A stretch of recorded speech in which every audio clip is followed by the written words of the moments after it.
Si on enlève le sexe de ton couple, qu'est-ce qui reste concrètement de ta relation? Parce que malheureusement, beaucoup de couples aujourd'hui ne tiennent que grâce à ça. Et c'est là que beaucoup se trompent, ils pensent que parce qu'il y a du désir, de l'envie, des rapports réguliers, alors il y a forcément de l'amour derrière. Ils confondent connexion émotionnelle et connexion physique.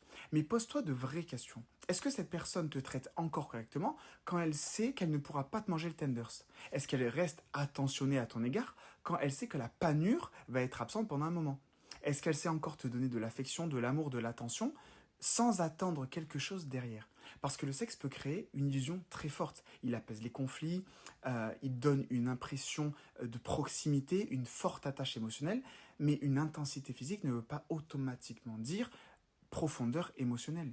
Et beaucoup restent justement dans des relations vides simplement parce qu'ils interprètent leur pulsion, leur envie, leur attachement physique et parfois même leur dépendance affective pour de l'amour réel. Le sexe et les relations charnelles sont la matérialisation d'un amour déjà présent, déjà construit par les efforts, la patience, le respect, la connexion, l'attention. C'est comme un peu une cerise sur le gâteau. La cerise vient à la fin, après tout le travail qu'il a fallu pour construire le gâteau. Mais beaucoup de couples, malheureusement, ne tiennent et ne construisent leur relation que sur des cerises. Mais qu'est-ce que je vais faire avec des cerises? Moi j'ai faim, je suis un gros mangeur. Viens, on fait le gâteau, on mange le gâteau, et ensuite on mange la cerise.